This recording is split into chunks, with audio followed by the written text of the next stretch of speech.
Tele Lakay show is being brought to you by Haiti Community Trust, working to support and sustain development innovations in Haiti, mobilizing Haitians and friends of Haiti to invest in Haitian-led asset-based innovation using a community foundation model backed by an endowment. Good evening and welcome to Tele Lakay. I'm your host, Jimmy Jacques. My guest tonight is the president of DuSable Heritage Association, an organization dedicated to promoting the legacy of Jean-Baptiste Point DuSable. My guest tonight is Mr. Etzer Cantave. Please relax, sit back, and enjoy the show. We'll be right back. 1804, Haiti, take another look. They say we poor. Haiti, take another look. Let's fight for change. Haiti, take another look. You feel the same. Haiti, take another look. We started from the bottom, trying to reach to the top. It's l'union fait la force. We learn that from the start. No matter what we go through, come together as people. We've done it all before. This be another sequel. From DC way back then, been doing a damn thing. Tele Lacaye, yeah, we back doing the same thing. Many of us disasters done left the country shook. We can't put it back together. Come take another look. 1804, Haiti, take another look. They say we poor. Haiti, take another look. Let's fight for change. Haiti, take another look. You feel the same. Haiti, take another look. 1804. Haiti, take another look. They say we poor.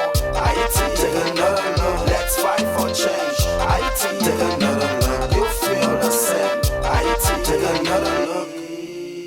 Haiti, take another look. My guest tonight is Mr. Etzer Cantave, born in Haiti, educated in France and the US, and he is currently the Assistant Director in the Office of Sponsored Programs Office of the Vice Chancellor for Research at the University of Illinois at Chicago. Mr. Cantave manages the College of Medicine Sponsored Awards, which account for the largest share of UIC's research portfolio. Mr. Cantave is also the president of DuSable Heritage Association, an organization dedicated to promoting the legacy of Jean-Baptiste Point DuSable. Let's please welcome to Tele Lakay, Mr. Etzer Cantave. Mr. Cantave, it is an honor to have you here with us on Tele Lakay. Good afternoon, Mr. Jacques.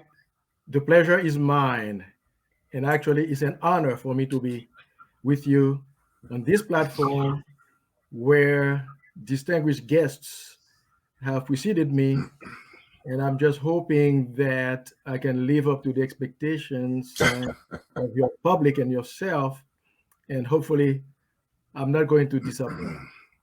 Thank you. Thank you for being with us on Tele Lakay, Mr. Cantave. It's a pleasure again to have you. Mr. Cantave, before we begin our conversation, can you please tell our audience who is Etzer Cantave? Etzer Cantave is Haitian born, educated in Haiti, at the Séminaire Collège Saint-Martial. I went to Lacaye after that. Then I went to France for a specialization in management of public enterprises.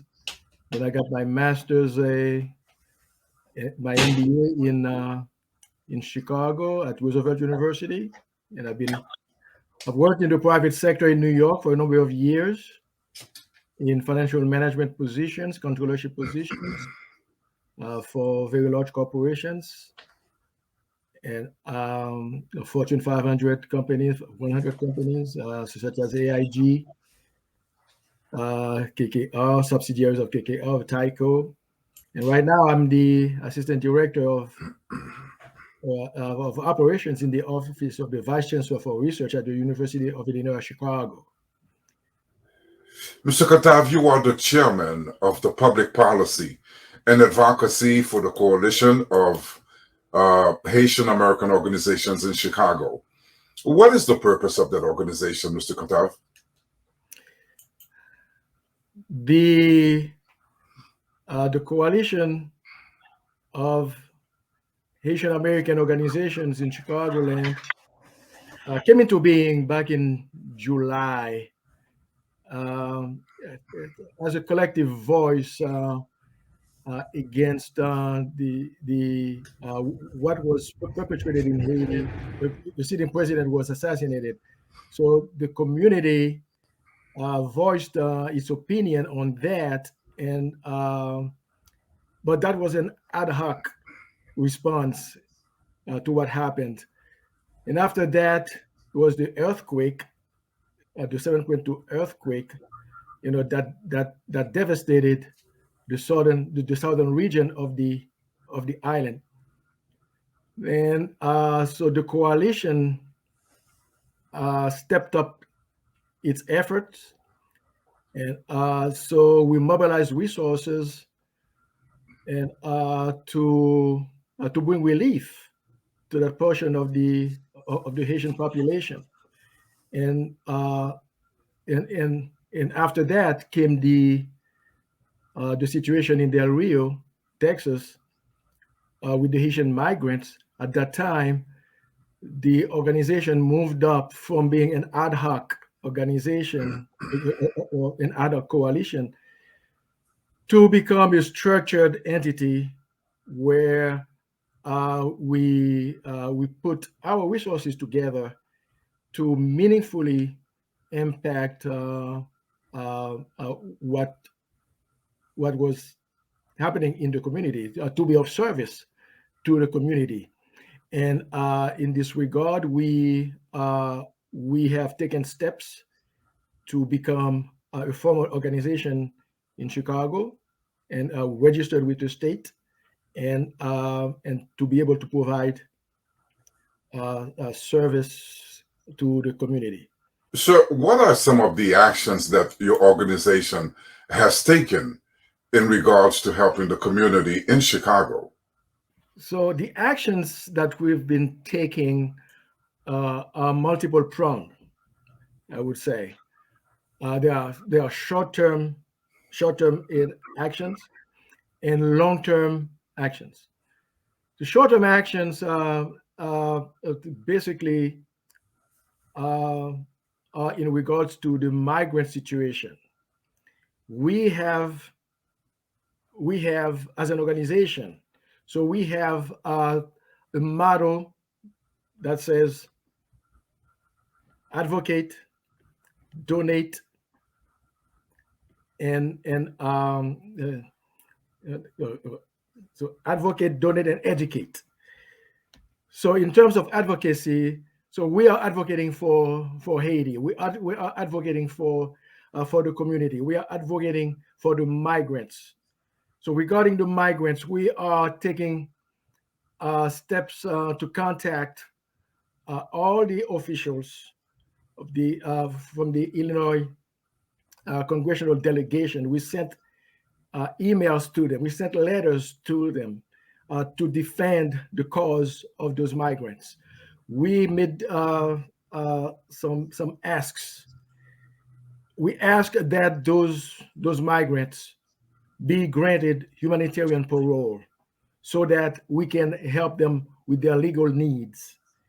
So we ask that they be granted TPS, temporary protection status, actually for that status to be extended to them, because you know that and that this status was extended to Haitians who were in the country in that situation in irregular immigration status as of May 2020, as of May 22, 2020, 2021, but we wanted that status to be extended to those migrants.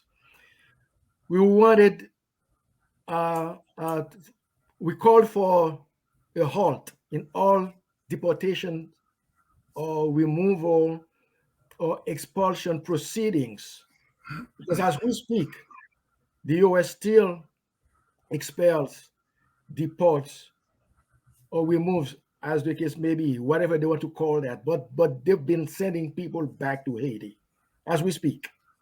Right? So we're asking for all that to stop, and we've been having meetings with the Illinois senators, Senator Durbin's office, Senator doctor's office with representatives, and we have meetings on the calendar to continue meeting with them in January when we get back from the vacation.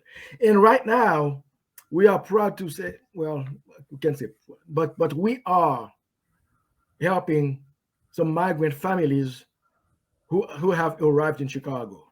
So there are Very good. a number of them, as many as close to 10 in the region. So we are providing them with legal advice. We are connecting them with state resources, with local resources, and with health and financial, whatever the case may be. But we are supporting them Hmm. by and also by the organization's own means. So we are in contact. So we are providing much needed services. We Sure. have pro bono lawyers because one of the associations that is part of the coalition, the Haitian American Lawyers Association, is pretty active in terms of helping those migrants with their legal means. And recently we organized a workshop, a Know Your Rights workshop Okay. for the community, for people who have been in the community not knowing their rights to asylum, their rights to work permit, all that. Some people could have by now been granted residency status if they had known their rights. So that is what we are engaged in. And I commend the sister organizations, the the Haitian American Nurses Association. They are pretty active. They went down to Del Rio, Texas, connect with other organizations on the ground, and they went to Haiti and bringing relief to the Haitian communities affected by the earthquake. So we've been doing a lot, but it's never enough. Mr. Cantave, you are also the president of the DuSable Heritage Association.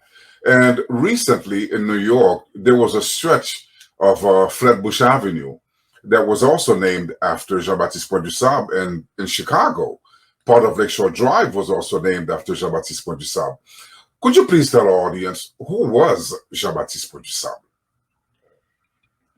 So thank you so much, Mr. Jacques, for asking this question, because I am, as you said, the president of DuSable Heritage Association, which is an organization dedicated to the promotion of the legacy of Jean-Baptiste Point DuSable, the Haitian who founded the city of Chicago some 242 years ago. And so who was Jean-Baptiste Point DuSable? I think we don't have enough time to go through that. I think you probably will have to invite me back Yes, of full course. hour at least to talk about Jean-Baptiste Point DuSable, because when I start talking about Jean-Baptiste Point DuSable, I'm not gonna stop Yeah. because he's such a fascinating figure in the history of Chicago. Yeah. But suffice to say that Jean-Baptiste Point DuSable was a pioneer. He was the city's first administrator, the city's first entrepreneur. He was the first in many ways. First real estate developer, first hotelier. And he was a visionary. He had a vision of making Chicago what it is today. And so right now there is a push for meaningful recognition of what he did to make Chicago what it is today, the third city of the US, to be a hub for global business, to be one of the world megapolis, a prime touristic destination the world over. So So that's the vision that he had, and he left the blueprint for Chicago to be what it is today. How does your organization sees the current situation in the country right now? Because, this is the end of 2021. A lot has happened. Earthquake, assassination of a president, gang violence. How does your organization sees Haiti's current economic situation at this point? Mr. Jacques, this is a very important question that you asked me. And I would say this: we need a reset of the relations between the US and Haiti, because whatever was done in the past has not worked. And we have the result right here: total failure. So Haiti is, is broke and broken. Broke. Haiti cannot really feed its citizens, cannot give his citizens security, and all the institutions of the country are dysfunctional, and Haitians live in abject poverty, and young, able-bodied Haitians are forced to flee the country on rickety boats, or they had to go to as far as Brazil and Chile in search of better living conditions, and so they had to go through the Brazilian Amazon or the Panama-Darien Gap, facing dangers and crossing very perilous territories where they faced death. So they saw death face to face. All those situations, all that situation arose out of bad policies that Haiti had been subjected to. So we need that reset of the relations, because the US cannot escape responsibility for what happened in Haiti. Mm-hmm. And we can go back to the history of the two countries and see that, and Haiti has always been on the wrong side of the American history for some reason. Although we had helped them, the US through Savannah, because thanks to our efforts, Savannah did not fall to the British in 1779. So we safeguarded the American independence, thanks to the bravery of our volunteer forces. And thanks to us, the Louisiana Purchase took place. Napoleon was forced to sell those territories so that he could concentrate, so that he could grant Saint-Domingue his undivided attention, because Dessalines' forces were marching on, going from victory to victory. Mm-hmm. So he was forced to sell the Louisiana territory, 13 territories, which allowed the US to double its size. Correct. That, and we found ourselves in a situation where, after our independence, it took the US 59 years to recognize it. And all the while, they were doing business with Haiti in the shadow of an international embargo that France led against us.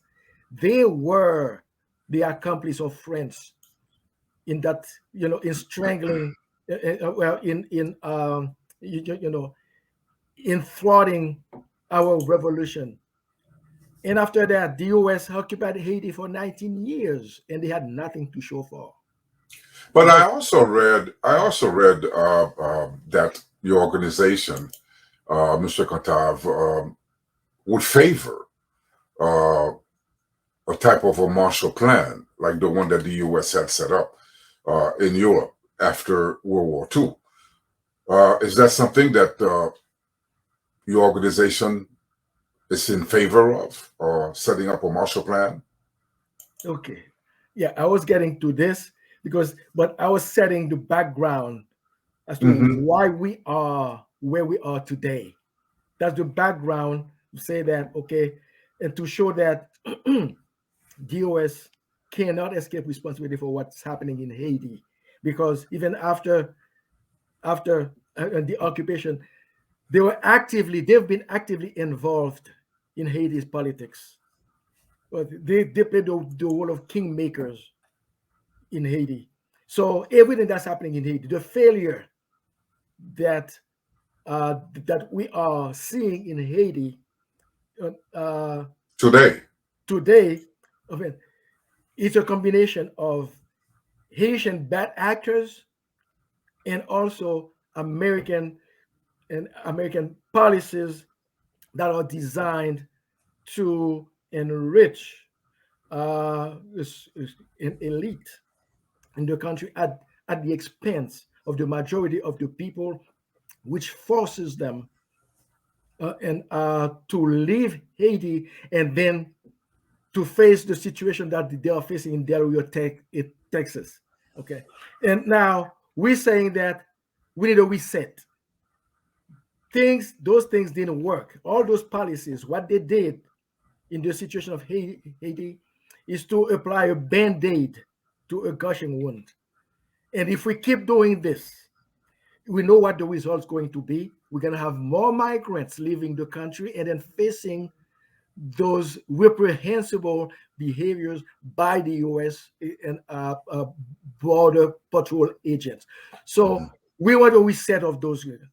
The reset, that means that we need to address the structural problems of Haiti, the problems of infrastructure, the problems of adequate health, the problem of environment, the problem of education, the problem of governance.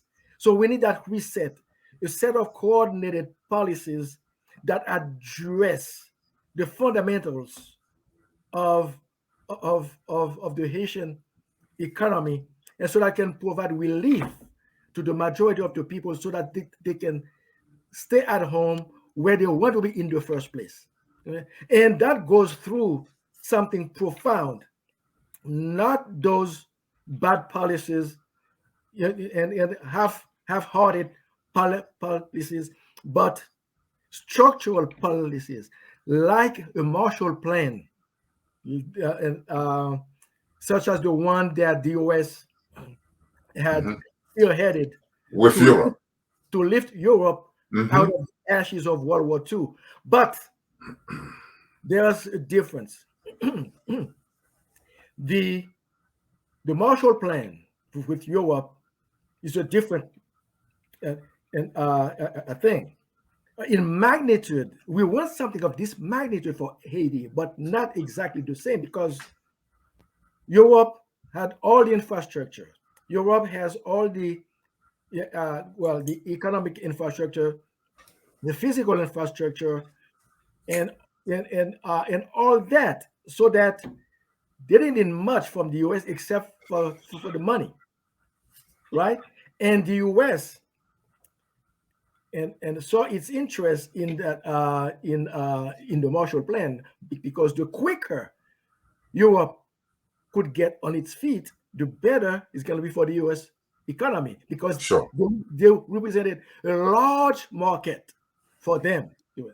But in regards to Haiti, well, we don't represent all that, because we don't have the infrastructure in place, both physical or economic. So it would take a bigger effort, a much bigger effort. So the Marshall Plan for Europe was something like $13 billion in grants and loans. Mm-hmm.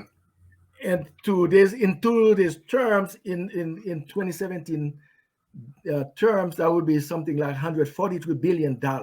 And when you Mm-hmm. convert that to It's quite a bit. Quite a bit, yes, Quite a bit. yes. But but what we're asking for, that we said, that goes through that plan to that something of a of to go through a plan of real huge magnitude. That's something that where we are asking all the countries that have done financial harm or economic harm to Haiti to pay us back. When you speak to most Haitians and you talk about reparations, the first country that comes to mind is France. But recently, there was an article that said, in reference to your organization, your that had reached out. Your organization had reached out to the Reverend Jesse Jackson to ask for help for his in resetting the relationship between U.S. and Haiti, and to also get the reparation that is owed to Haiti. Do you think that the U.S. owes any reparations to Haiti? So yes, it's not just the US. As you said, France, the $20 billion that that that they that they owe us, because we were forced to pay France a debt for our independence. I mean, for us, this is an oxymoron. We beat you, and we have to pay you for having beaten you. So that's something that, okay. So we need a restitution of that money, of the $21 billion. Yeah. But it's not just France, it's not just the USD, and it's also the United Nations. So we will go through that. But for the US, yes, there are cases of reparations that we expect to get from the US. Mr. Cantave, let's talk about the island of Navassa, or as we Haitians know it, as Lanavaz. What can you tell us about that island? Because not too many people know about that little island that is roughly 40 miles west of Jérémie. Okay, Navassa Island is part of Haiti and has been part of Haiti since the Wiswick Treaty, whereby Spain ceded the western portion of the island of Hispaniola to France.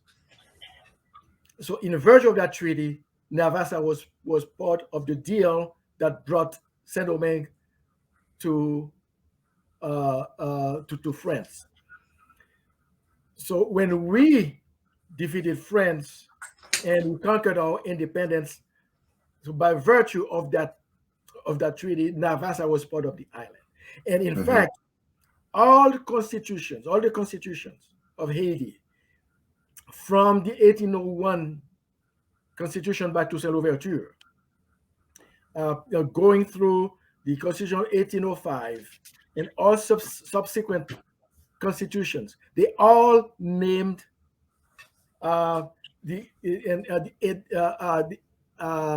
the adjacent islands. Lanava, okay. All the adjacent islands. Adjacent islands. Okay, and but the U.S. in 1856, in 1857, they invaded the island. They took possession. This was it was a guano-rich island, and they enacted what was uh, the Guano Islands Act of 1856, whereby any citizen of the United States of America could claim an island supposedly uninhabited and that had guano on it. So they can claim it for the President of the United States. In virtue of that act, um, a number of sea captains, you know, were looking for looking around the world for places where there were uninhabited islands, supposedly uninhabited, because we never had any proof or of indication of those islands were uninhabited, that Navassa was uninhabited. So because guano was the main entrant in fertilizers produced in the world, as well as in the US, and because access to guano was difficult for the American farmers due to the fact that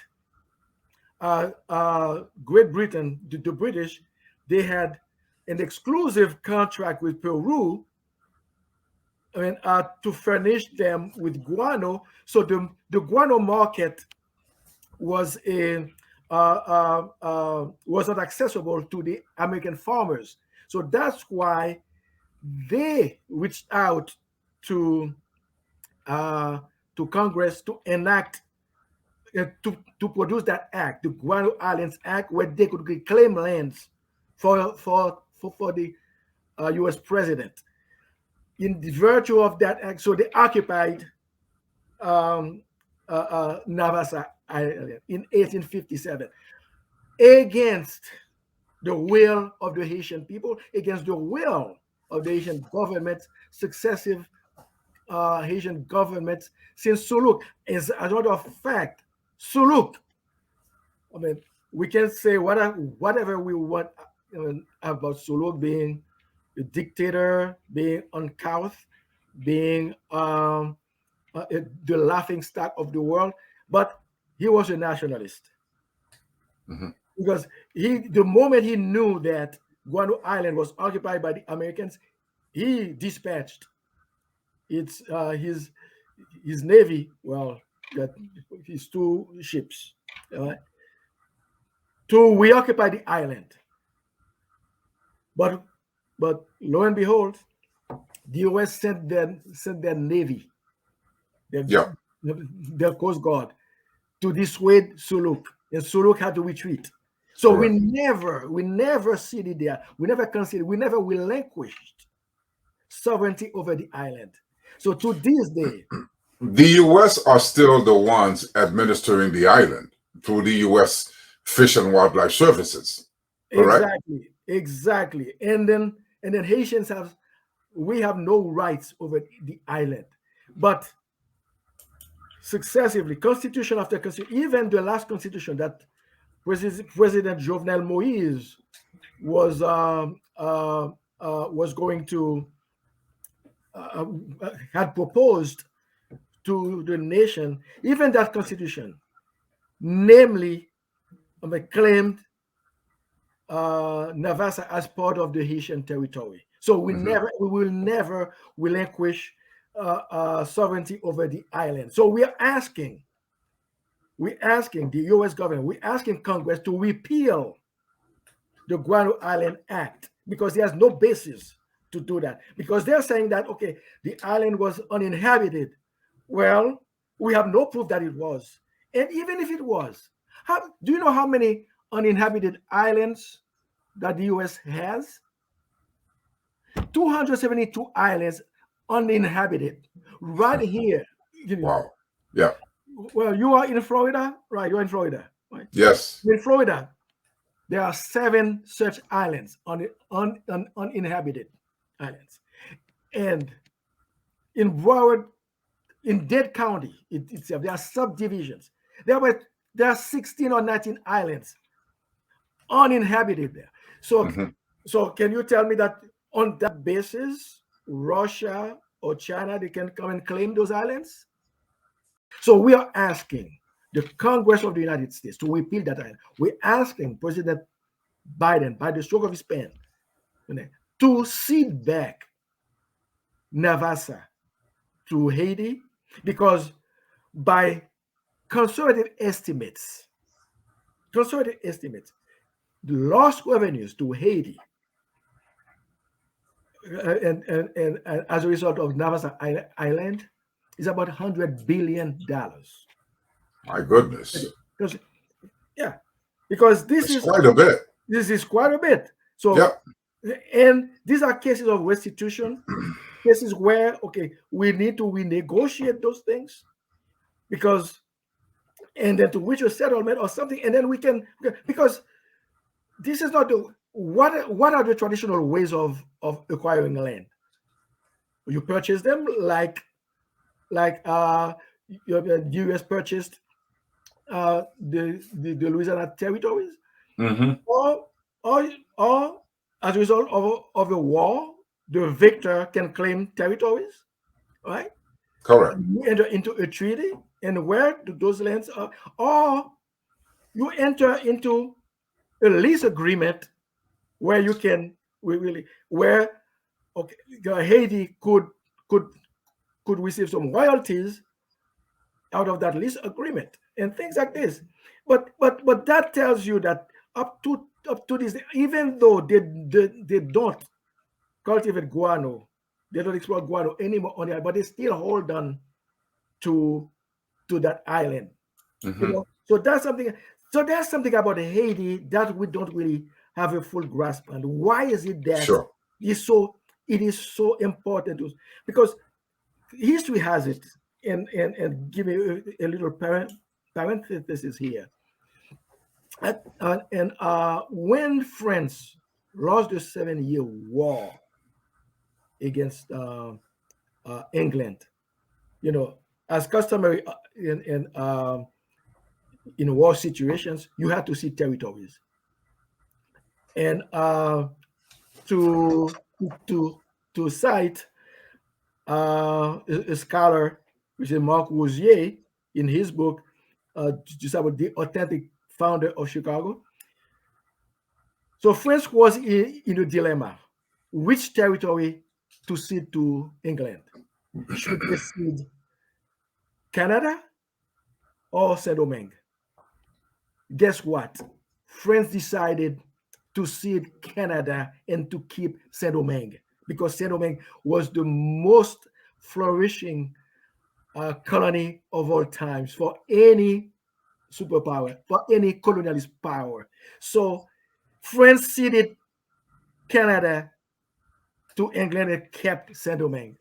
Now Navassa, why is it the US still holds on to Navassa? Because Navassa has something that is strategic about it. Yeah, even You're right. yes, but we don't know because Savannah, by its location, a lot of ships in the past have wrecked against in, against it. Hmm. So who knows what hidden treasures are? Exactly. We don't know The- that. We don't. yeah. We don't know that. And by strategic location, it was crucial to navigation when the Panama Canal was being erected, and they had to put a lighthouse there to guide navigation. So this is how important this island is. What is next for your organization? The- Who will you be meeting with next? Okay, so we would be meeting with members of the um and the Congressional Black Caucus, and we have started already, and we will continue doing that. We will continue to make the case that okay, I mean, Haiti needs a sizable influx of money so that we can really change the situation of Haitians so that they can stay in Haiti and not being subjected to the kind of treatment that they are subjected to. So we will be uh, reaching out to other organizations nationwide, and maybe launch some kind of petition to put this on the ballot, so wherever that can be. So for Haitians to unite around this concept of restitution of Navassa to Haiti to Haiti. We will Mr. go. Cantave, Yes. I commend you and your organization for the work that you are doing for our beloved country and to bring to light for our viewers. There's different scenarios, different situations of reparation that is due to Haiti. It was a great honor to have you. I'm looking forward You've provided us with a lot of information this morning, and I'm looking forward to having you back once again to talk about not only Jean-Baptiste Point DuSable, but also to talk about the work that has been done with the other individuals or organizations that you've made contact with in trying to get reparations for Haiti. Mr. Jacques, it has been an honor, and I hope that I contributed to the enlightenment of your audience. And so it will always be a pleasure to come back to your platform and address matters of concern to Haitians wherever they may be, in Haiti or here in the US. So thank you for this opportunity. Thank you very much, sir. And again, it was a pleasure to have you. And we'll have you back. You'll be back. I'm looking forward to it. Yes. Thank you.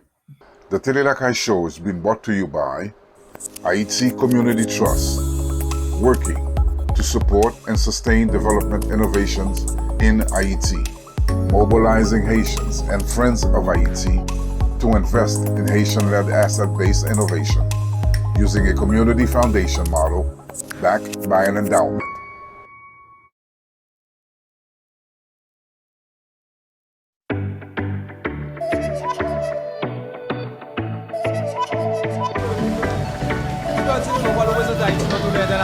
Ça représente pour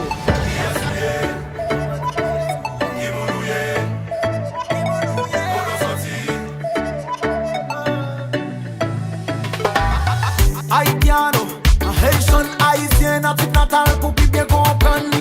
Qui me lève tout ça qui pas fait comme yo. Ça pas garder mon qui est-ce qui fait accès yo. C'est moi qui j'ai péria, ça pas Haïti péria. Tout connaît passé yo, am yo bon restam dans toute la ria. Ça pas bon prince l'hôpital canapé vert. La musique ça m'a confirmé pour tout ça pas de quoi les amis. Wow wow wow wow. On va réveiller happy wow wow wow. Faut qu'il décolle pour nous tout à enjoy. Haïti c'est ti pam non, lève maintenant là yo mandé. Haïtien maye maman. Haïtien maye papa. Haïtien sorti pour lui, m'a fait mourir par le pour la vie. Haïtien maye maman. Haïtien maye papa.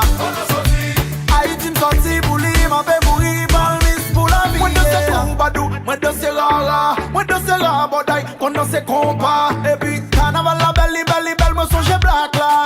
Eric Charles musique qui te bat nous love là. Qu'aime pas sauter, l'entend des bouts de parler. Des peaux noires, des peaux rouges, des peaux vertes, des peaux bleues, des peaux 10, des peaux dark. Des peaux qui Haïti sous cœur, ou c'est haïtien. Les amis, wow wow wow wow. On va réveiller happy, wow wow wow. Faut que les décoller pour nous tout qu'à enjoy. Haïti c'est ti pam non, les bébés non les yo mandé. Haïtien maye maman. Haïtien maye papa. Haïtien sorti pour lui, m'a fait mourir par le pour la vie.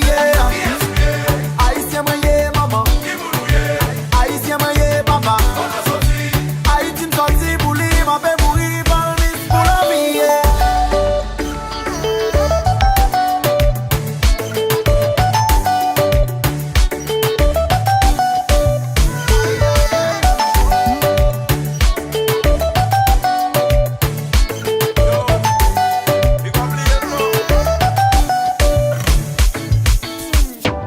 Mon poteau presque pas haïtien moyen. Mon c'est Mac mon Jérémy moyen. Mon Jacques Bel mon Bonaïm moyen. Bene ake koto hench au c'est Nicolas Levé. Mon Léogan quoi des bouquets moyen. Mon Passali mon Niragwan moyen. Mon Lacaye mon Lagonam moyen. Mi balé wana met kai ben os ban pour liberté. Mon poteau pelasque au bas moyen. Mon goman mon goyay moyen. Mon valé c'est gala sous moyen. Quand il dit dans la culture non ça vaut. Mon saline c'est Raphaël moyen. Mon plaisance ma malade moyen. Mon chardonnay mon baradin moyen. C'est lui du non, tout du non c'est nous. Haïtien moyen maman. Haïtien moyen papa. Haïtien sorti pour lui m'a fait mourir par le pour la vie.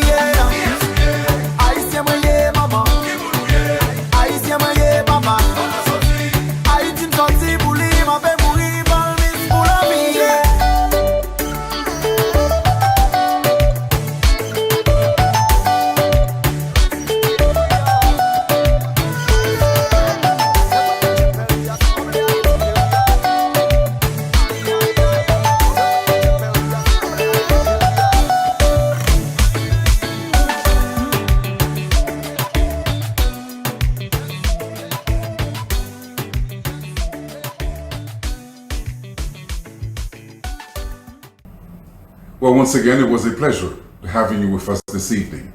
We hope that you have enjoyed our show and that you have enjoyed all of our shows for the year 2021. I would like to thank Mr. Etzer Cantave for being my guest tonight on Tele Lakay. As always, I would like to remind all of our viewers that the purpose of Tele Lakay is to showcase the work that we as Haitians are doing throughout the world, our talents, our culture, our professions, and our history, and to show to our beloved country Haiti the professionals that we have and who we are in the diaspora. So please, if you know someone who deserves to be recognized and that you would like to suggest to us for an interview, you may contact us at www.lacaye@lacayenterprise.com. We hope to see you again next week, which will be next year, 2022. And please, do tell a friend. And don't forget to subscribe to our channel and hit the like button. Thank you, and good night.